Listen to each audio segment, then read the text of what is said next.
ಎಲ್ಲರಿಗೂ ನಮಸ್ಕಾರ. ಹಾಗೆ ಎಲ್ಲರಿಗೂ ಅಬ್ದಿ ಅಕಾಡೆಮಿಗೆ ಸ್ವಾಗತ ಸ್ನೇಹಿತರೆ. ನಾನು ನಿಮ್ಮ ಪುನೀತ್ ರಾಜ್. ಓಕೆ, ಇಂದಿನ ಒಂದು ಎನ್ವೈರ್ನಮೆಂಟ್ EVS ಕ್ಲಾಸ್ ಬಂದು ನಾವು ಒಂದು ಕ್ಲಾಸ್ 8 ನೋಡ್ತಾ ಬರಬೇಕಾಗುತ್ತೆ. ನಾವು ಕ್ಲಾಸ್ 8 ಅಂತ ಬಂದ ಕರ್ನಾಟಕದ ವನ್ಯಜೀವಿ ಧಾಮಗಳು ಮತ್ತು ಸಂರಕ್ಷಿತ ಪ್ರದೇಶಗಳು ಅಥವಾ ಮೀಸಲು ಪ್ರದೇಶಗಳು ಅಂತ ನಾವು ಕರಿತಾ ಬರ್ತೀವಿ.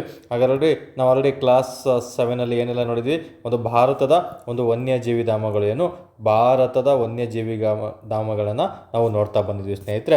ಅದರಲ್ಲಿ ಅವುಗಳ ಗುಣಲಕ್ಷಣಗಳನ್ನು ಸಹ ತಿಳಿಸ್ಕೊಟ್ಟಿದ್ದೆ ಮತ್ತು IUCN ಅಂತ ತಿಳಿಸ್ಕೊಟ್ಟಿದ್ದೆ. IUCN ಒಂದು ಸ್ಥಾಪನೆ ಆದಂತಹ ವರ್ಷ ಯಾವುದನ್ನು ಈ ಸಂದರ್ಭದಲ್ಲಿ ನೀವು ನೆನಪು ಮಾಡ್ಕೋಬೇಕಾಗುತ್ತೆ. ಮತ್ತು ಅದು ಒಂದು ಕೇಂದ್ರ ಕಚೇರಿ, ಒಂದು ಹೆಡ್ ಕ್ವಾರ್ಟರ್ಸ್ ಎಲ್ಲಿ ಒಳಗೊಂಡಿದೆ ಅನ್ನೋದು ಸಹ ಈ ಸಂದರ್ಭದಲ್ಲಿ ನೀವು ನೆನಪು ಮಾಡ್ಕೋಬೇಕಾಗುತ್ತೆ. ಯಾರೆಲ್ಲ ವಿಡಿಯೋ ಮೊದಲ ಬಾರಿಗೆ ನೋಡ್ತಾ ಇದ್ದೀರಾ ದಯವಿಟ್ಟು ಹಳೆ ಕ್ಲಾಸಸ್ಸನ್ನು ನೋಡಿಕೊಂಡೇ ಬರಬೇಕು. ಯಾಕಂದರೆ ಈ ರೀತಿ ನಾನು ನಿಮಗೆ ಪ್ರತಿದಿನ ಪ್ರಶ್ನೆಗಳನ್ನು ಕೇಳ್ತಾ ಬರ್ತೀನಿ. ಅದು ನೀವು ಇಮ್ಯಾಜಿನೇಷನಲ್ಲಿ ಒಂದು ಇಮ್ಯಾಜಿನ್ ಮಾಡ್ಕೊಳ್ತಾ ಇದರ ಸ್ಥಾಪನೆ ಇಷ್ಟಲ್ಲಾಯಿತು, ಇದರ ಕೇಂದ್ರ ಕಚೇರಿ ಇಲ್ಲಿದೆ ಅಂತ ನೋಡ್ತಾ ಬರಬೇಕು.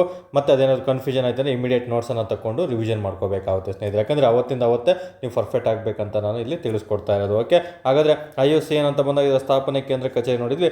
IUCN ಕೆಟಗರಿಯನ್ನು ನಿಮಗೆ ತಿಳಿಸ್ಕೊಟ್ಟಿದ್ದೆ. ಅಪ್ ಟು ನಮಗೆ 5 ಕೆಟಗರಿವರೆಗೂ ನಿಮಗೆ ತಿಳಿಸ್ಕೊಟ್ಟಿದ್ದೆ. ಒಂದಾಗಿರ್ಬೋದು, 2ನೇ ಕೆಟಗರಿ ಏನು ಹೇಳುತ್ತೆ, 3ನೇ ಕೆಟಗರಿ ಏನು ಹೇಳುತ್ತೆ, ಮತ್ತು 4ನೇ ಕೆಟಗರಿ ರೋಮನ್ ಅಂಕೆಯಲ್ಲಿ ನೆನ್ಪಿಟ್ಕೋಬೇಕಂತ ಹೇಳಿದ. ಹಾಗಾದರೆ ವನ್ಯಜೀವಿಗಳಿಗೆ ಸಂಬಂಧಪಟ್ಟಂತೆ ಈ ಒಂದು 5 ಕೆಟಗರಿ ಯಾವ ಕೆಟಗರಿ ಸಂಬಂಧಿಸಿದೆ ಅನ್ನೋದನ್ನ ಈ ಸಂದರ್ಭದಲ್ಲಿ ನೀವು ನೆನಪು ಮಾಡ್ಕೋಬೇಕಾಗುತ್ತೆ. ನಂತರ ಒಂದು ನ್ಯಾಷನಲ್ ಪಾರ್ಕ್, ರಾಷ್ಟ್ರೀಯ ಉದ್ಯಾನವನಗಳು ಯಾವ ಕೆಟಗರಿಗೆ ಸಂಬಂಧಿಸಿದೆ ಅಂತ ಮಾಹಿತಿಯನ್ನು ಸಹ ನೀವು ಈ ಸಂದರ್ಭದಲ್ಲಿ ನೆನಪು ಮಾಡ್ಕೋಬೇಕಾಗುತ್ತೆ ಸ್ನೇಹಿತರೆ. ಓಕೆ, ಇಷ್ಟು ಹೇಳ್ತಾ ಇಂದು ನಾವು ಕರ್ನಾಟಕದ ಒಂದು ಪ್ರೀ ಕ್ಯಾಪ್ ಇಷ್ಟು ಸಹ ಕಳೆದ ಕ್ಲಾಸಲ್ಲಿ ಕ್ಲಾಸ್ 7 ನಾನು ಇಂಪಾರ್ಟೆಂಟ್ ಅಂಶವನ್ನು ತಿಳಿಸ್ಕೊಟ್ಟಿದ್ದೆ. ಮತ್ತು ಯಾವೆಲ್ಲ ವನ್ಯಜೀವಿ ಧಾಮಗಳು ಎಲ್ಲೆಲ್ಲಿದೆ ಅಂತಲೂ ಸಹ ನಿಮಗೆ ಮಾಹಿತಿಯನ್ನು ತಿಳಿಸ್ಕೊಟ್ಟಿದ್ದೆ. ಹಾಗಾದರೆ ನೆನಪು ಮಾಡ್ಕೊಳ್ಳಿ. ಒಂದು ಇಂದಿರಾ ಪ್ರಿಯದರ್ಶಿನಿ ವನ್ಯಜೀವಿ ಧಾಮ ಎಲ್ಲಿದೆ, ಒಂದು ರಾಜೀವ್ ಗಾಂಧಿ ವನ್ಯಜೀವಿ ಧಾಮ ಎಲ್ಲಿದೆ ಅನ್ನೋದನ್ನ ಈ ಸಂದರ್ಭದಲ್ಲಿ ನೀವು ನೆನಪು ಮಾಡ್ಕೋಬೇಕಾಗುತ್ತೆ. ನಂತರ ಗ್ರೇಟ್ ಇಂಡಿಯನ್ ಬಸ್ಟರ್ಡ್ ವನ್ಯಜೀವಿ ಧಾಮ ಎಲ್ಲಿದೆ. ನಂತರ ನಮಗೆ ಶಾರ್ಕ್ ದ್ವೀಪ ಅಥವಾ ವನ್ಯಜೀವಿ ಧಾಮ ಎಲ್ಲಿದೆ ಅನ್ನೋದು ಸಹ ಈ ಸಂದರ್ಭದಲ್ಲಿ ನೀವು ನೆನಪು ಮಾಡ್ಕೋಬೇಕಾಗುತ್ತೆ ಸ್ನೇಹಿತರೆ. ಮತ್ತು ತುಂಬ ಬಾರಿ ರಿಪೀಟ್ ಆಗಿರುವಂತಹ ಒಂದು ಅಂಶ ಅಂತ ಬಂದಾಗ ನಮಗೆ ಪಾಯಿಂಟ್ ಕ್ಯಾಲಿಮರ ಎಲ್ಲಿ ಕಂಡು ಬರುತ್ತದೆ, ಅದನ್ನು ಸಹ ಇಂಪಾರ್ಟೆಂಟ್ ಪಾಯಿಂಟ್. ಕ್ಯಾಲಿಮರ ವನ್ಯಜೀವಿ ಧಾಮ ಯಾವ ಒಂದು ರಾಜ್ಯದಲ್ಲಿ ಕಂಡು ಬರ್ತದೆ ಅಂತ ನೀವು ನೆನಪು ಮಾಡ್ಕೋಬೇಕಾಗುತ್ತೆ ಸ್ನೇಹಿತರೆ. ಓಕೆ, ಇಷ್ಟು ಸಹ ಒಂದು ಪ್ರೀ ಕ್ಯಾಪ್ ಆಗಿರುತ್ತೆ. ನೆನ್ನೆ ಕ್ಲಾಸಲ್ಲಿ ಏನೆಲ್ಲ ತಿಳಿಸ್ಕೊಟ್ಟಿದ್ದೆ. ಓಕೆ, ಕೆಲವೊಂದು ದಿನ ಕ್ಲಾಸಸ್ಸನ್ನು ಅಪ್ಲೋಡ್ ಮಾಡೋಕ್ಕಾಗಲ್ಲ ಸ್ನೇಹಿತರೆ, ವರ್ಕ್ ಬಿಸಿ ಇರೋದ್ರಿಂದ. ಸೊ ನಿಮಗೆ ಯಾವಾಗ ಫ್ರೀ ಇರ್ತೀನಿ ಖಂಡಿತ ಎನ್ವೈರ್ನಮೆಂಟ್ ಮುಗಿಸ್ಕೊಡ್ತೀನಿ ಅಂತ ಹೇಳಿದ್ದೀನಿ. ಆಲ್ಮೋಸ್ಟ್ ಇಂಪಾರ್ಟೆಂಟ್ ಇರುವಂಥ ಟಾಪಿಕನ್ನು ಚೂಸ್ ಮಾಡ್ತಾ ನಿಮಗೆ ಬರ್ತಾ ಇದ್ದೀನಿ. ಆದಷ್ಟು ಬೇಗ ಮುಗಿಸ್ಕೊಡ್ತಾ ಬರ್ತೀನಿ ಸ್ನೇಹಿತರೆ. ಇನ್ನು ತುಂಬ ಜನ ಕರೆಂಟ್ ಅಫೇರ್ಸ್ ಕೇಳ್ತಾ ಇದ್ದಾರೆ, ಖಂಡಿತ ಅದನ್ನು ಸಹ ನಾನು ನಿಮಗೆ ಮಾಡಿಕೊಡ್ತಾ ಬರ್ತೀನಿ. ಓಕೆ, ಯಾರೆಲ್ಲ ಮೊದಲ ಬಾರಿಗೆ ನಮ್ಮ ಒಂದು ಯೂಟ್ಯೂಬ್ ಚಾನಲ್ ನೋಡ್ತಾ ಇದ್ದೀರಾ ದಯವಿಟ್ಟು ಒಂದು ಯೂಟ್ಯೂಬ್ ಚಾನಲ್ ನೇಮ್ ಬಂದು ತ್ರಿವೇಣಿ BM ಅಂತ ಇರುತ್ತೆ. ಬಟ್ ನಮ್ಮ ಟೆಲಿಗ್ರಾಮ್ ಚಾನಲ್ ನೇಮ್ ಬಂದು ಅಬ್ದಿ ಅಕಾಡೆಮಿ ಅಂತ ಇರುತ್ತೆ ಸ್ನೇಹಿತರೆ. ಈ ಅಬ್ದಿ ಅಕಾಡೆಮಿ ಅಂತ ಈ ರೀತಿ ಸರ್ಚ್ ಮಾಡಿದರೆ ನಿಮಗೆ ಟೆಲಿಗ್ರಾಮಲ್ಲಿ ಸಿಕ್ಬಿಡುತ್ತೆ. ಇಫ್ ಇನ್ ಕೇಸ್ ಸರ್ಚಲ್ಲಿ ನಿಮಗೆ ಸಿಕ್ಕಿಲ್ಲ ಅಂದರೆ ಈ ನಂಬರ್ಗೆ ಮೆಸೇಜ್ ಅಥವಾ ಕಾಲ್ ಅಥವಾ ವಾಟ್ಸಪ್ ಅಥವಾ ಟೆಲಿಗ್ರಾಮಲ್ಲಿ ಮಾಡೋದ್ರ ಮೂಲಕ ನೀವು ತಿಳ್ಕೊಬೋದು. ನನಗೆ ಜಸ್ಟ್ ಲಿಂಕ್ ಕಳಿಸಿ ಅಂತ ಮೆಸೇಜ್ ಹಾಕಿದರೆ ನಿಮಗೆ ಲಿಂಕನ್ನು ಶೇರ್ ಮಾಡ್ತಾ ಬರ್ತೀನಿ ಸ್ನೇಹಿತರೆ. ಮತ್ತು ಇನ್ನು ಹೆಚ್ಚಿನ ಮಾಹಿತಿಯಾಗಿ ಏನಾದರೂ ಬೇರೆ PCPSA ಅಥವಾ FDSD ರಿಲೇಟೆಡ್ ಏನೇ ಮಾಹಿತಿ ಬೇಕಂದ್ರೂ ನೀವು ಸಹ ಕಾಲ್ ಮಾಡ್ತಾ ಬರ್ಬೋದು ಸ್ನೇಹಿತರೆ. ಓಕೆ, ನಂತರ ನಾವು ಇಂದಿನ ಒಂದು ಕರ್ನಾಟಕದ ವನ್ಯಜೀವಿ ಧಾಮಗಳು ಮತ್ತು ಸಂರಕ್ಷಿತ ಪ್ರದೇಶಗಳಂತ ಬಂದಾಗ ಫುಲ್ ಡೇಟಾ ನಿಮಗೆ ಕನ್ಫರ್ಮೇಷನ್ ಡೇಟಾ ಕೊಡ್ತೀನಿ. ಯಾಕಂದರೆ ಕೆಲವೊಂದು ಬುಕ್ಕಲ್ಲಿ ಕೆಲವೊಂದು ವೆಬ್ಸೈಟಲ್ಲಿ ಡಿಫ್ರೆಂಟ್ ಆಗಿರ್ತವೆ. ಬಟ್ ನಾನು ನಿಮಗೆ ಇಲ್ಲಿ ಒಂದು ಅಧಿಕೃತವಾದಂತಹ ವೆಬ್ಸೈಟ್ ಅರಣ್ಯ ಇಲಾಖೆ, ಕರ್ನಾಟಕದ ಒಂದು ಅರಣ್ಯ ಇಲಾಖೆಯ ಒಂದು ಅಧಿಕೃತ ವೆಬ್ಸೈಟ್ ಮೂಲಕ ನಿಮಗೆ ಮಾಹಿತಿಯನ್ನು ತಿಳಿಸ್ಕೊಡ್ತಾ ಬರ್ತೀನಿ ಸ್ನೇಹಿತರೆ. ಓಕೆ, ನೋಡ್ತಾ ಬರೋಣ. ನಮಗೆ wildlife sanctuary, explore our wildlife sanctuary ನೋಡಿ, ಇದು ಅಧಿಕೃತ ಒಂದು ಅರಣ್ಯ ಇಲಾಖೆ, ಕರ್ನಾಟಕದ ಒಂದು ಅರಣ್ಯ ಇಲಾಖೆ ವೆಬ್ಸೈಟ್ ಇದೆಯಲ್ಲ ಸ್ನೇಹಿತರೆ. ಆ ವೆಬ್ಸೈಟಿಂದನೇ ಸಹ ನಾನು ಈ ಒಂದು ಮಾಹಿತಿಯನ್ನು ತೊಗೊಂಡಿರ್ತೀನಿ. ಯಾಕಂದರೆ ಕೆಲವೊಂದು ಪುಸ್ತಕಗಳಲ್ಲಿ ಒಂದರಲ್ಲಿ 38 ವನ್ಯಜೀವಿ ಧಾಮಗಳು ಪ್ರಸ್ತುತ ಕರ್ನಾಟಕದಲ್ಲಿದೆ ಅಂತ ಕೊಟ್ಟಿದ್ದಾರೆ, ಕೆಲವೊಂದು ಪುಸ್ತಕದಲ್ಲಿ 37 ಇದೆ ಅಂತ ಕೊಟ್ಟಿದ್ದಾರೆ, ಕೆಲವೊಂದರಲ್ಲಿ 35 ಅಂತ ಕೊಟ್ಟಿದ್ದಾರೆ. ಸೊ ಅವೆಲ್ಲ ನಾವು ಕಂಪೇರ್ ಮಾಡೋದಕ್ಕಿಂತ ಒಂದೇ ಸಲ ನಾನು ಡೈರೆಕ್ಟ್ ಅರಣ್ಯ ಇಲಾಖೆ ಅಂತ ಬಂದಾಗ ಅಲ್ಲಿ ಅವರಿರುವಂತಹ ವೆಬ್ಸೈಟನ್ನು ರೆಫರ್ ಮಾಡಿ ಈ ಮಾಹಿತಿಯನ್ನು ನಿಮಗೆ ತಿಳಿಸ್ಕೊಡ್ತಾ ಇದ್ದೀನಿ. ಸದ್ಯಕ್ಕೆ ನಮಗೆ ಈ ಅರಣ್ಯ ಇಲಾಖೆ ಮಾಹಿತಿ ಪ್ರಕಾರ ಟೋಟಲ್ ನಮಗೆ ಒಂದು 37 ಒಂದು ವನ್ಯಜೀವಿ ಧಾಮ ಅಂದರೆ ವೈಲ್ಡ್ ಲೈಫ್ ಸೆಂಚುರೀಸನ್ನು ನಾವು ಕರ್ನಾಟಕದಲ್ಲಿ ನೋಡ್ತಾ ಬರ್ಬೋದು ಸ್ನೇಹಿತರೆ. ಹಾಗಾದರೆ ಇಲ್ಲಿ ನಮಗೆ ಯಾವೆಲ್ಲ ವನ್ಯಜೀವಿ ಧಾಮಗಳಿದೆ, ನಿಮಗೆ ಫಾರೆಸ್ಟ್ ಬೀಟ್ ಫಾರೆಸ್ಟ್ ಗಾರ್ಡಿಗೆ ಏನೆಲ್ಲ ಓದ್ತಿದ್ರೆ ಓಕೆ, ಬೀಟ್ ಫಾರೆಸ್ಟರ್ ಆಗಿರ್ಬೋದು. ಮತ್ತು KPSCಯಲ್ಲಿ ತುಂಬ ಪ್ರಶ್ನೆಗಳು ಈ ರೀತಿ ಪ್ರಶ್ನೆಯನ್ನು ನಿಮಗೆ ಮ್ಯಾಚ್ ದಿ ಫಾಲೋಯಿಂಗ್ ಅಂತ ಕೇಳ್ತಾ ಬರ್ತಾರೆ. ಇನ್ನು ಕರ್ನಾಟಕ ಜಿಯೋಗ್ರಫಿ ಅಂತ ಓದಿದಾಗ ಅಫ್ಕೋರ್ಸ್ ಇದನ್ನು ಸಹ ಟಾಪಿಕನ್ನು ನೀವು ಓದ್ಕೋಬೇಕಾಗುತ್ತೆ. ಮತ್ತು ಕರ್ನಾಟಕ ಎನ್ವೈರ್ನಮೆಂಟ್ ಅಂತ ಓದಿದಾಗ ಇದನ್ನು ಸಹ ನೀವು ಮಾಹಿತಿಯನ್ನು ತಿಳ್ಕೊಬೇಕಾಗುತ್ತೆ. ಅಪ್ ಟು ನಮಗೆ ಎಲ್ಲಿಂದ KS ಇಂದ PC ವರೆಗೂ ಎಲ್ಲ ಎಕ್ಸಾಮ್ಗಳಲ್ಲೂ ಈ ಪ್ರಶ್ನೆಗಳನ್ನು ನಿಮಗೆ ಕೇಳ್ತಾರೆ. ಒಂದು ಮ್ಯಾಚ್ ದಿ ಫಾಲೋಯಿಂಗ್ ಕೇಳ್ಬೋದು, ಅಥವಾ ಎಲ್ಲಿದೆ ಅಂತ ಕೇಳ್ಬೋದು, ಅಥವಾ ಎಷ್ಟಿದೆ ಅಂತ ಕೇಳ್ಬೋದು, ಅಥವಾ ಅದನ್ನು ಯಾವ ಒಂದು ಆ್ಯಕ್ಟ್ ಮೂಲಕ ಒಂದು ವನ್ಯಜೀವಿ ಧಾಮಗಳನ್ನು ಗುರುಸ್ತೀವಿ ಅಂತಲೂ ಸಹ ನಿಮಗೆ ತಿಳಿಸ್ಕೊಟ್ಟಿದ್ದೀನಿ. ತದನಂತರ ನಮಗೆ ಒಂದು IUCN ಯಾವ ಪಟ್ಟಿಯಲ್ಲಿ ಯಾವ ಕೆಟಗರಿಲಿದೆ ಅಂತಲೂ ಸಹ ನಿಮಗೆ ಮಾಹಿತಿಯನ್ನು ತಿಳಿಸ್ಕೊಟ್ಟಿದ್ದೀನಿ ಸ್ನೇಹಿತರೆ. ಓಕೆ, ನಂತರ ನಮಗೆ ಆದಿಚುಂಚನಗಿರಿ ಪಿಕಾಕ್ ಸೆಂಟರಿ. ಪಿಕಾಕ್ ಅಂದರೆ ಒಂದು ನವಿಲು ಧಾಮ. ಆದಿಚುಂಚನಗಿರಿ ನವಿಲು. ನೋಡಿ, ಕೆಲವೊಂದಕ್ಕೆ ನಾನು ಕ್ವಶನ್ ಮಾರ್ಕ್ ಇಡ್ತೀನಿ, ಯಾಕಂದರೆ ಎಲ್ಲನೂ ನಾನು ಹೇಳ್ತಾ ಹೋಗಲ್ಲ. ಇಲ್ಲಿ ಯಾವುದೇ ಥರ ಸ್ಪೂನ್ ಫೀಡಿಂಗ್ ಮಾಡೋದಕ್ಕೆ ನನಗೆ ಇಷ್ಟ ಆಗಲ್ಲ ಸ್ನೇಹಿತರೆ. ನೀವೇ ಖುದ್ದಾಗಿ ವರ್ಕ್ ಮಾಡಬೇಕಾಗುತ್ತೆ. ಕೆಲವೊಂದು ಡಿಸ್ಟಿಕ್ಗಳನ್ನು ನಾನು ಹೇಳ್ತಾ ಬರ್ತೀನಿ, ಕೆಲವೊಂದು ನಿಮಗೆ ಟಾಸ್ಕ್ ಕೊಡ್ತೀನಿ. ಇದನ್ನ ಹಾಗೆ ಸ್ಕ್ರೀನ್ಶಾಟನ್ನು ತೊಗೊಳ್ಳಿ. ಸ್ಕ್ರೀನ್ಶಾಟ್ ತೊಗೊಂಡ್ಬಿಟ್ಟು ನೀವು ಆ್ಯಸ್ ಇಟ್ ಈಸ್ ಯಾವ ರೀತಿ ಇದೆಯೋ ಅದೇ ರೀತಿ ಆರ್ಡರ್ ವೈಸ್ ಬರೆದಿಟ್ಕೊಂಡು ಎಲ್ಲೆಲ್ಲಿ ಯಾವ್ಯಾವ ಡಿಸ್ಟಿಕಲ್ಲಿ ಕಂಡು ಬರ್ತಾವಂಥ ಮಾಹಿತಿಯನ್ನು ನೀವು ತಿಳ್ಕೊಬೇಕಾಗುತ್ತೆ. ಯಾಕಂದರೆ ಆ ರೀತಿ ವರ್ಕ್ ಮಾಡಿದ್ದಲ್ಲಿ ನೀವು ಗೂಗಲ್ ಸರ್ಚ್ ಮಾಡಿ ಬರೆದಿಟ್ಕೊಳ್ತಿರಲ್ಲ, ಯಾವತ್ತೂ ನಿಮಗೆ ಮರೆಯಲ್ಲ. ಇದಕ್ಕೆ ಪಕ್ಕ 100% ಫಾರೆಸ್ಟ್ ಗಾಡಿಗೆ ಇದರಲ್ಲೂ ಸಹ ಅಷ್ಟೇ 1 ಅಂಕಗಳು 2 ಅಂಕಗಳು ಕೇಳುವಂಥ ಚಾನ್ಸಸ್ ಇರುತ್ತೆ. PCPSIಗಂತೂ ಯಾವಾಗಲೂ ರೆಗ್ಯುಲರಾಗಿ ಕೇಳುವಂತಹ ಪ್ರಶ್ನೆಗಳಾಗಿರ್ತವೆ. ಓಕೆ, ಆದಿಚುಂಚನಗಿರಿ ಅಂತ ಬಂದಾಗ ನಿಮಗೆ ಇದೊಂದು ನವಿಲು ಧಾಮ ಎಲ್ಲಿ ಕಂಡು ಬರ್ತದೆ? ಎಲ್ರಿಗೂ ಗೊತ್ತು, ಮಂಡ್ಯದಲ್ಲಿ ಕಂಡುಬರುವಂತಹ ಒಂದು ನವಿಲು ಧಾಮ ಆಗಿರುತ್ತೆ ಆದಿಚುಂಚನಗಿರಿ ನವಿಲು ಧಾಮ. ನೆನಪಲ್ಲಿಟ್ಕೋಬೇಕಾಗುತ್ತೆ. ಇನ್ನು Arabithittu wildlife sanctuary. Arabithittu wildlife sanctuary ಎಲ್ರಿಗೂ ಗೊತ್ತು.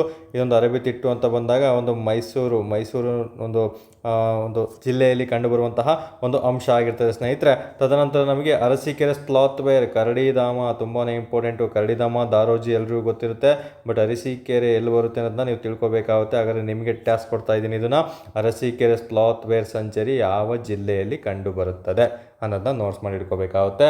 ನಂತರ ಹತ್ತಿವೆರೆ ಎಲ್ರಿಗೂ ಗೊತ್ತು. ಹತ್ತಿವೆರೆ ಅಂತ ಬಂದಾಗ ನಮಗಿದೊಂದು ಬಂದರು ಅಂತ ಬಂದಾಗ ಹತ್ತಿವೆರೆ ಬಂದರು ಅಂತಲೂ ಸಹ ನೀವು ಓದ್ತಾ ಬರ್ತೀರ ಸ್ನೇಹಿತರೆ.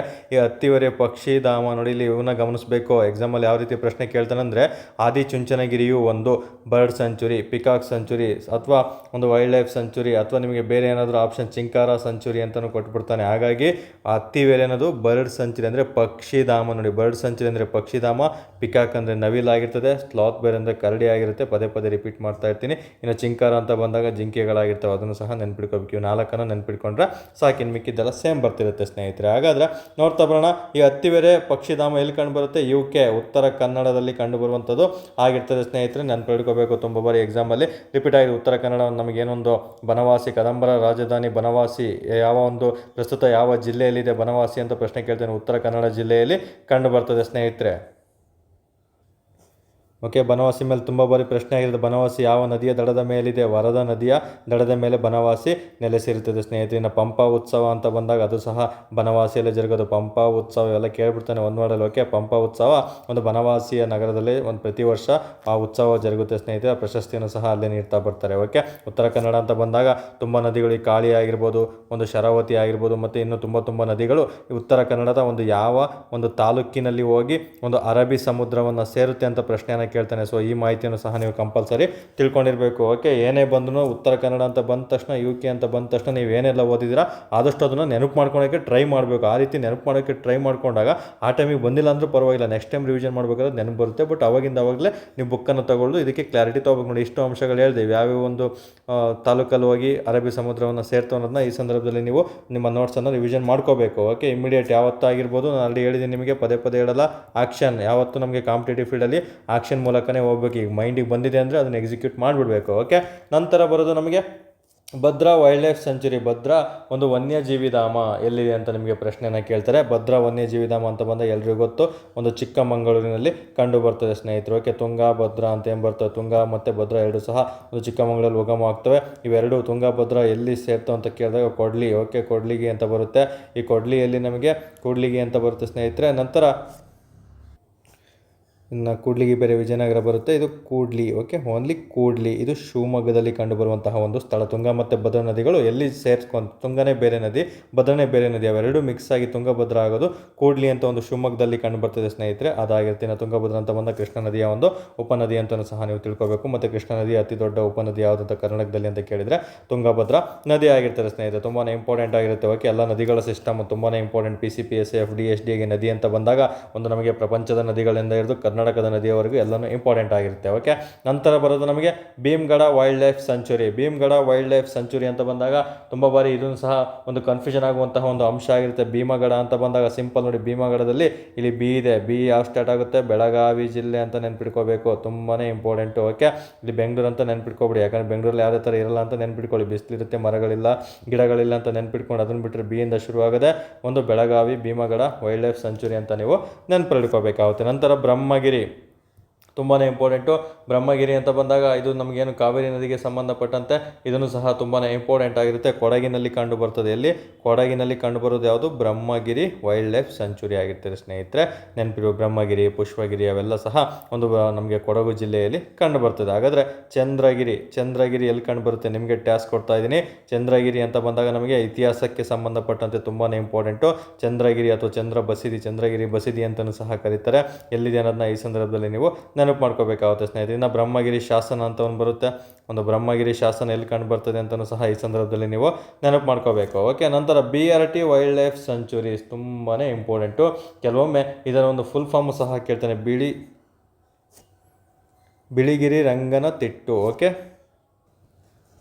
ಅಥವಾ ಅದನ್ನು ಬಿಳಿಗಿರಿ ರಂಗನ ಬೆಟ್ಟ ಅಂತ ಸಹ ಕರಿತೀವಿ. ಬಿಳಿಗಿರಿ ರಂಗನ ಬೆಟ್ಟ ಎಲ್ಲಿ ಕಂಡು ಬರ್ತದೆ ಅಂತ ಪ್ರಶ್ನೆ ಕೇಳ್ತಾನೆ.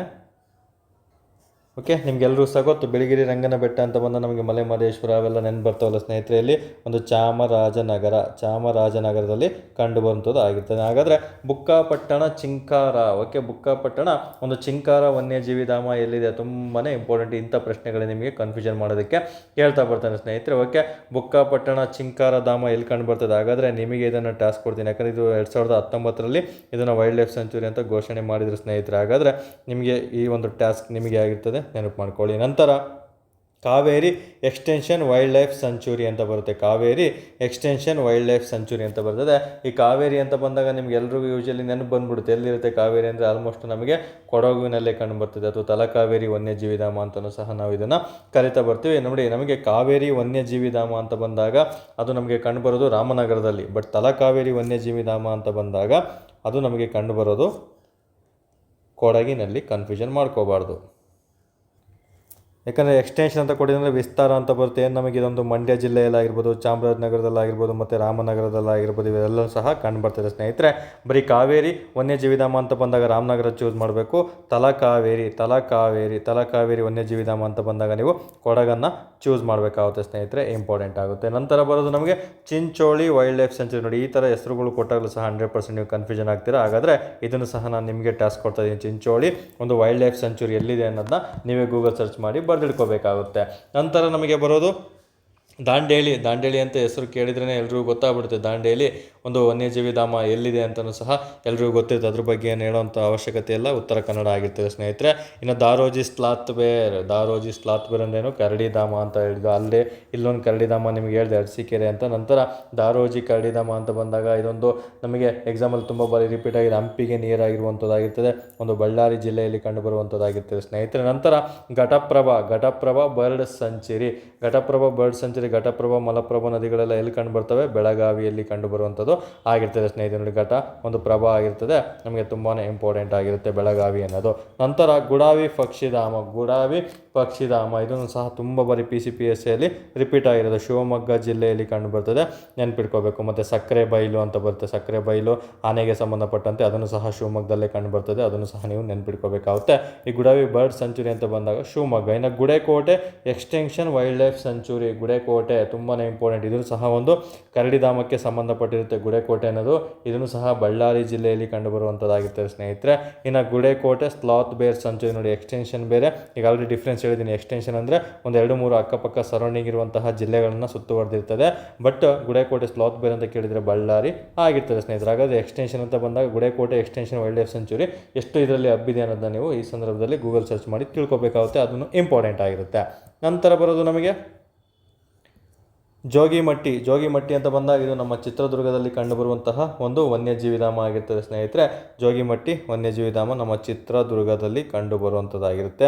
ಇನ್ನು ಕಮ್ಮ ಸಮುದ್ರ, ಇದು ತುಂಬಾ ಇಂಪಾರ್ಟೆಂಟ್. ಈ ರೀತಿ ಪ್ರಶ್ನೆ ಕೇಳಿದಾಗ 100% ನಮ್ಮ ಹುಡುಗರಿಗೆ ಕನ್ಫ್ಯೂಷನ್ ಆಗೋ ಚಾನ್ಸಸ್ ಇರುತ್ತೆ. ಹಾಗಾದರೆ ಇದನ್ನು ಸಹ ನಿಮಗೆ ಒಂದು ಟಾಸ್ಕ್ ಕೊಡ್ತಾ ಇದ್ದೀನಿ. ಕಮ್ಮ ಸಮುದ್ರ ವೈಲ್ಡ್ ಲೈಫ್ ಸೆಂಚುರಿ ಯಾವ ಜಿಲ್ಲೆಯಲ್ಲಿದೆ ಅನ್ನೋದನ್ನ ನೀವೇ ಬರೆದಿಟ್ಕೋಬೇಕಾಗುತ್ತೆ. ನಂತರ ಕಪ್ಪತ್ತ ಗುಡ್ಡ. ಇತ್ತೀಚಿನ ಎಕ್ಸಾಮ್ಗಳಲ್ಲಂತೂ ಈ ಕಪ್ಪತ್ತ ಗುಡ್ಡದ ಬಗ್ಗೆ ತುಂಬ ಪ್ರಶ್ನೆಗಳನ್ನು ಕೇಳ್ತಾ ಇದ್ದಾರೆ ಸ್ನೇಹಿತರೆ. ಕಪ್ಪತ್ತ ಗುಡ್ಡ ಅಂತ ಬಂದಾಗ ನಮಗಲ್ಲಿ ಚಿನ್ನದ ನಿಕ್ಷೇಪಗಳು ಸಹ ಇಲ್ಲಿ ಕಂಡು ಬರ್ತಿರೋದ್ರಿಂದ ತುಂಬಾ ಇಂಪಾರ್ಟೆಂಟು, ತುಂಬ ಬಾರಿ ರಿಪೀಟ್ ಆಗಿರುವಂತಹ ಪ್ರಶ್ನೆ.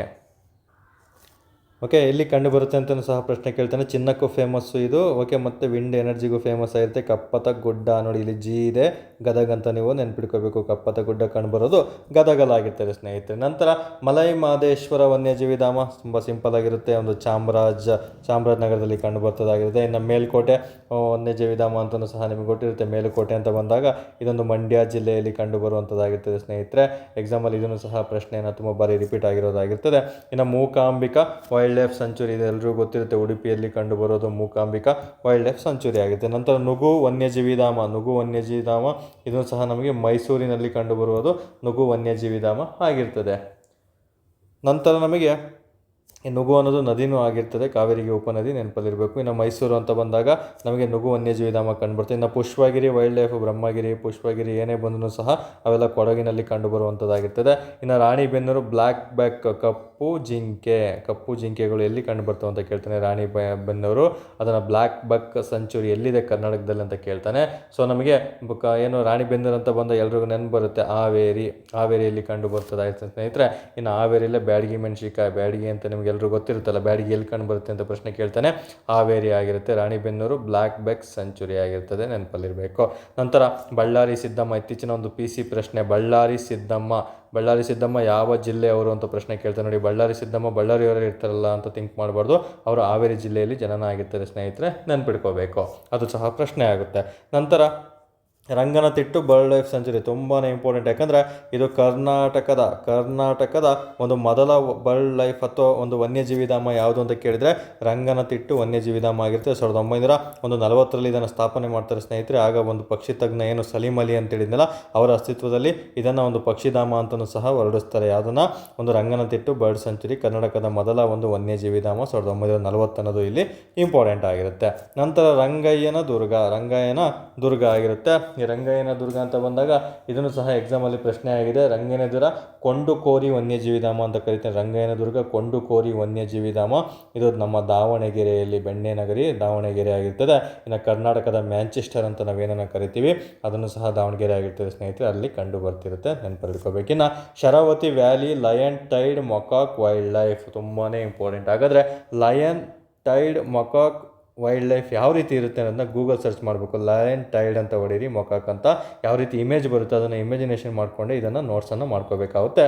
ಶರಾವತಿ ವ್ಯಾಲಿ ಅಂತ ಬಂದಾಗ ಎಲ್ರಿಗೂ ಗೊತ್ತಿರುತ್ತೆ. ಶರಾವತಿ ವನ್ಯಜೀವಿ ಧಾಮ, ಶರಾವತಿ ನದಿ ಅಂತ ಬಂದಾಗ ಒಂದು ಶಿವಮೊಗ್ಗ ಅಂತಲೂ ಸಹ ಗೊತ್ತಿರುತ್ತೆ. ಶಿವಮೊಗ್ಗದ ಒಂದು ಅಂಬು ತೀರ್ಥ ಎಂಬ ಸ್ಥಳದಲ್ಲಿ ಇದು ಉಗಮ ಆಗುತ್ತೆ. ಇದನ್ನು ಸಹ ಎಕ್ಸಾಮಲ್ಲಿ ತುಂಬ ಬಾರಿ ಪ್ರಶ್ನೆ ಆಗಿದ್ದೀನಿ. ಜೋಗ್ ಜಲಪಾತಕ್ಕೂ ಸಹ ಒಂದು ಶರಾವತಿ ನದಿನೇ ಕಾರಣ ಆಗಿರ್ತಾರೆ ಸ್ನೇಹಿತರೆ. ಇದನ್ನು ಸಹ ಕೇಳುವಂಥ ಚಾನ್ಸಸ್ ತುಂಬಾ ಇರುತ್ತೆ. ನದಿಗಳು ಅಂತ ಬಂದಾಗ ಅಲ್ಲೂ ಸಹ ಮಾಹಿತಿನ ತಿಳಿಸ್ಕೊಡ್ತೀನಿ. ಇನ್ನು ಶೆಟ್ಟಿಹಳ್ಳಿ ವನ್ಯಜೀವಿ ಧಾಮ ಇದು ಸಹ ಶಿವಮೊಗ್ಗದಲ್ಲಿ ಕಂಡುಬರುವಂಥದ್ದಾಗಿರ್ತದೆ. ವನ್ಯಜೀವಿ ಧಾಮ ನೆನಪಲ್ಲಿಟ್ಕೋಬೇಕು. ಇನ್ನು ಸೋಮೇಶ್ವರ ವೈಲ್ಡ್ ಲೈಫ್ ಸೆಂಚುರಿ ತುಂಬಾ ಇಂಪಾರ್ಟೆಂಟ್. ಇದನ್ನು ಸಹ ಎಕ್ಸಾಮಲ್ಲಿ ಪ್ರಶ್ನೆ ಕೇಳ್ತಾನೆ ಸ್ನೇಹಿತರೆ. ಸೋಮೇಶ್ವರ ವೈಲ್ಡ್ ಲೈಫ್ ಸೆಂಚುರಿ ಅಂತ ಬಂದಾಗ ಒಂದು ಉಡುಪಿಯಲ್ಲಿ ಕಂಡುಬರೋದಂತಾಗಿರುತ್ತೆ. ಓಕೆ, ಉಡುಪಿಯಲ್ಲಿ ಕಂಡುಬರ್ತದೆ. ಸ್ವಲ್ಪ ಭಾಗ ಶಿವಮೊಗ್ಗದಲ್ಲೂ ಸಹ ಇದು ಕಂಡುಬರ್ತದೆ ಸ್ನೇಹಿತರೆ. ಇನ್ನು ಶ್ರೀ ರಾಮದೇವರ ಬೆಟ್ಟ ವಲ್ಚರ್ ಅಂದರೆ ಏನು? ಒಂದು ರಣಹದ್ದುಗಳಿಗೆ ಈ ಕೆಳಗಿನ ಯಾವ ಒಂದು ವನ್ಯಜೀವಿ ಧಾಮ ಫೇಮಸ್ ಅಂತ ಲೆಕ್ಕಕ್ಕಿಲ್ಲದ ಬಾರಿ ಪ್ರಶ್ನೆ ಆಗಿದೆ ಸ್ನೇಹಿತರೆ. ಶ್ರೀ ರಾಮದೇವರ ಬೆಟ್ಟ ಒಂದು ವನ್ಯಜೀವಿ ಧಾಮ ಆಗಿರ್ತದೆ. ವಲ್ಚರ್ ಅಂದರೆ ರಣಹದ್ದು ಆಗಿರ್ತದೆ. ಇದು ಎಲ್ಲಿ? ರಾಮದೇವರ ಬೆಟ್ಟ ರಾಮನಗರದಲ್ಲಿ ಕಂಡುಬರ್ತದೆ ಅಂತ ನೆನ್ಪಿಟ್ಕೋಬೇಕು. ಒಂದು ಏಷ್ಯಾ ಖಂಡದಲ್ಲೇ ಅತಿ ದೊಡ್ಡವಾಗಿರುವಂತಹ ರೇಷ್ಮೆ ಮಾರುಕಟ್ಟೆ ಎಲ್ಲಿದೆ ಅಂತ ಪ್ರಶ್ನೆ ಕೇಳಿದರೆ ಅದು ರಾಮನಗರ ಆಗಿರ್ತದೆ ಸ್ನೇಹಿತರೆ. ಇದನ್ನು ಸಹ ರೇಷ್ಮೆಯ ನಗರ ಅಂತಲೂ ಸಹ ಈ ರಾಮನಗರವನ್ನು ನಾವು ಕರಿತಾ ಬರ್ತೀವಿ. ತುಂಬಾ ಇಂಪಾರ್ಟೆಂಟು. ನಂತರ ಒಂದು ಜಾನಪದ ಲೋಕ ಎಲ್ಲಿದೆ ಅಂತ ಪ್ರಶ್ನೆ ಕೇಳ್ತಾನೆ. ಜಾನಪದ ಲೋಕ ರಾಮನಗರದಲ್ಲಿದೆ. ಬಟ್ ಜಾನಪದ ವಿಶ್ವವಿದ್ಯಾಲಯ ಎಲ್ಲಿದೆ ಅಂತ ಪ್ರಶ್ನೆ ಕೇಳ್ತಾನೆ. ಅದು ಹಾವೇರಿಯಲ್ಲಿದೆ, ನೆನ್ಪಿಟ್ಕೋಬೇಕು. ಇಲ್ಲಿ ಕನ್ಫ್ಯೂಷನ್ ಮಾಡ್ಕೋಬಿಡು. ಜಾನಪದ ವಿಶ್ವವಿದ್ಯಾಲಯ ಹಾವೇರಿಯಲ್ಲಿದೆ. ಜಾನಪದ ಲೋಕ ಅಂತ ರಾಮನಗರವನ್ನು ಕರಿತೀವಿ. ಮತ್ತು ರೇಷ್ಮೆ ಮಾರುಕಟ್ಟೆಗೂ ಸಹ ಏಷ್ಯಾದಲ್ಲಿ ಅತಿ ದೊಡ್ಡ ಮಾರುಕಟ್ಟೆ ನಮ್ಮ ರಾಮನಗರದಲ್ಲಿ ಇದೆ. ಇಲ್ಲಿ ಏಷ್ಯಾ ಅನ್ನೋದು ಸಹ ಇಂಪಾರ್ಟೆಂಟ್ ಆಗಿರುತ್ತೆ. ನಂತರ ಬರೋದು ನಮಗೆ ತಲಕಾವೇರಿ ವೈಲ್ಡ್ ಲೈಫ್ ಸೆಂಚುರಿ ಮತ್ತೆ ಬಂತು ನಿಮಗೆ ಒಂದು ಕೊಡಗಿನಲ್ಲಿ ಕಂಡುಬರುವಂಥದ್ದಾಗಿರ್ತದೆ ಸ್ನೇಹಿತರೆ. ನೋಡಿ, ಇಲ್ಲಿ ನಿಮಗೆ ತಲಕಾವೇರಿ 3 ಬಂದು ನೆನಪಲ್ಲಿಟ್ಕೋಬೇಕು. ಬೇರೆ ರೀತಿ ಪ್ರಶ್ನೆಯನ್ನು ನಿಮಗೆ ತಲಕಾವೇರಿ ಬಗ್ಗೆ ಕೇಳ್ತಾ ಬರ್ತಾನೆ. ಕಾವೇರಿ ಎಕ್ಸ್ಟೆನ್ಷನ್ ಅಂತ ಬಂದ 3 ಜಿಲ್ಲೆಗಳು, ಕಾವೇರಿ ವನ್ಯಜೀವಿ ಧಾಮ ಅಂತ ಬಂದಾಗ ಕೊಡಗು ಆಗಿರುತ್ತೆ. ಮತ್ತು ಕಾವೇರಿ ವನ್ಯಜೀವಿ ಧಾಮ ಅಂತ ಬಂದಾಗ ರಾಮನಗರ ಆಗಿರುತ್ತೆ. ತಲಕಾವೇರಿ ಅಂತ ಬಂದಾಗ ಕೊಡಗು ಆಗಿರುತ್ತೆ ಸ್ನೇಹಿತರೆ. ಅಲ್ಲಿ ಸ್ವಲ್ಪ ಕನ್ಫ್ಯೂಷನ್ ಆಯಿತು. ಓಕೆ, ಇಲ್ಲಿ ಕ್ಲಾರಿಟಿ ಇದೆ ನೋಡಿ. ತಲಕಾವೇರಿ ವೈಲ್ಡ್ ಲೈಫ್ ಅಂತ ಬಂದಾಗ ಕೊಡಗು ಆಗಿರುತ್ತೆ, ಅಪ್ಡೇಟ್ ಮಾಡ್ಕೋಬೇಕು ನೀವು. ನಂತರ ತಿಮ್ಮಲಾಪುರ ವನ್ಯಜೀವಿ ಧಾಮ, ಇದನ್ನು ಸಹ ತುಮಕೂರಲ್ಲಿದೆ ಸ್ನೇಹಿತರೆ. ತಿಮ್ಮಲಾಪುರ ಅಂತ ಬಂದಾಗ ತುಮಕೂರಿನಲ್ಲಿ ಟಿಯಿಂದ ಶುರುವಾಗುತ್ತೆ, ತುಮಕೂರು ಅಂತ ನೆನ್ಪಿಟ್ಕೋಬೇಕು. ತುಮಕೂರು ನೆನ್ಪಿಟ್ಕೋಬೇಕು, ತುಂಬಾ ಇಂಪಾರ್ಟೆಂಟು. ನಂತರ ಉತ್ತರಗಡ್ಡೆ, ಓಕೆ, ಉತ್ತರಗುಡ್ಡ ಅಥವಾ ಉತ್ತರಗುಡ್ಡೆ ವೈಲ್ಡ್ ಲೈಫ್ ಸೆಂಚುರಿ ಧಾಮ ಎಲ್ಲಿದೆ ಅಂತ ಪ್ರಶ್ನೆ ಕೇಳ್ತಾನೆ. ಇದನ್ನು ಸಹ ತುಂಬ ಜನಕ್ಕೆ ಗೊತ್ತಿರಲ್ಲ. ಹಾಗಾದರೆ ನಿಮಗೆ ಇದನ್ನು ಒಂದು ವರ್ಕನ್ನು ಕೊಡ್ತೀನಿ ಸ್ನೇಹಿತರೆ, ನೆನಪಲ್ಲಿಟ್ಕೋಬೇಕಾಗುತ್ತೆ. ಅದನ್ನು ಸಹ ಗೂಗಲ್ ಸರ್ಚ್ ಮಾಡಿ. ನಂತರ ಎಡಹಳ್ಳಿ ಚಿಂಕಾರ, ನೋಡಿ ಚಿಂಕಾರ ನಾವು ಎರಡು ಸಹ ಇಂಪಾರ್ಟೆಂಟ್ ಆಗಿರುತ್ತೆ. ಎಡಹಳ್ಳಿ ಚಿಂಕಾರ ವನ್ಯಜೀವಿ ಧಾಮ ಯಾವ ಜಿಲ್ಲೆಯಲ್ಲಿದೆ? ಇದನ್ನು ಸಹ ತುಂಬಾ ಇಂಪಾರ್ಟೆಂಟು, 100% ಪ್ರಶ್ನೆ ಆಗುತ್ತಿದೆ ನಿಮಗೆ. ಇದನ್ನು ಸಹ ನಿಮಗೆ ಗೂಗಲ್ ಸರ್ಚ್ ಮಾಡಿ ಬರೆದಿಟ್ಕೋಬೇಕಂತ ಈ ಸಂದರ್ಭದಲ್ಲಿ ಹೇಳ್ತಾ ಇದ್ದೀನಿ ಸ್ನೇಹಿತರೆ. ಓಕೆ, ಇಷ್ಟು ಮಾಹಿತಿಯನ್ನು ಸಹ ನೀವು ವನ್ಯಜೀವಿ ಧಾಮಗಳು ಅಂತ ಬಂದಾಗ ಕಂಪಲ್ಸರಿ ಮಾಹಿತಿಯನ್ನು ತಿಳ್ಕೊಂಡಿರಬೇಕಾಗುತ್ತೆ. ಇದು ಸುತ್ತಮುತ್ತ ಇರೋದು ಏನೇ ಅಂಶಗಳಿದ್ರು ಸಹ ಇವತ್ತಿಂದ ಅವತ್ತೇ ರಿವಿಷನ್ ಮಾಡ್ಕೊಳ್ತಾ ಬರಬೇಕಾಗುತ್ತೆ ಸ್ನೇಹಿತರೆ. ನಂತರ ಇದೇ ಒಂದು ಅರಣ್ಯ ರಿಪೋರ್ಟ್ ಪ್ರಕಾರ ನಾಳೆ ನಿಮಗೆ ಕರ್ನಾಟಕದ ಮೀಸಲು ಸಂರಕ್ಷಿತ ಪ್ರದೇಶಗಳು, ಯಾಕಂದರೆ ಕರ್ನಾಟಕದಲ್ಲಿ 15ಕ್ಕೂ ಅಧಿಕ ಮೀಸಲು ಸಂರಕ್ಷಿತ ಪ್ರದೇಶಗಳನ್ನು ಒಳಗೊಂಡಿದೆ. ನಂತರ ಸಮುದಾಯ ಸಂರಕ್ಷಿತ ಪ್ರದೇಶಗಳನ್ನು ಹೊಂದಿದೆ. ಮೀಸಲು ಸಂರಕ್ಷಿತ ಪ್ರದೇಶ ಅಂದರೆ ಏನು, ಸಮುದಾಯ ಸಂರಕ್ಷಿತ ಪ್ರದೇಶ ಅಂದರೆ ಏನು ಅನ್ನೋದನ್ನ ನಾಳೆ ಕ್ಲಾಸಲ್ಲಿ ತಿಳಿಸ್ಕೊಡಿ. ಯಾಕಂದರೆ ಇಷ್ಟನ್ನು ನೀವು ಇವತ್ತು ಆಲ್ರೆಡಿ ಓದಿರೋರಿಗೆ ಈಸಿ ಅನಿಸುತ್ತೆ, ಬಟ್ ಹೊಸದಾಗಿ ಓದೋರಿಗೆ ಕಂಠಪಾಠ ಮಾಡಬೇಕಂದ್ರೆ ಸ್ವಲ್ಪ ಕಷ್ಟ ಆಗುತ್ತೆ. ಸೊ ಇದೇ ಮಾಹಿತಿಯನ್ನು ಇವತ್ತಿಗೆ ನೀವು ಪರ್ಫೆಕ್ಟ್ ಆಗ್ತಾ ಬರಬೇಕಾಗುತ್ತೆ ಸ್ನೇಹಿತರೆ. ಎಷ್ಟು ಹೇಳ್ತಾ ಈ ಒಂದು ಕ್ಲಾಸಸನ್ನು ಮುಗಿಸ್ತಾ ಇದ್ದೀನಿ. ಧನ್ಯವಾದಗಳು.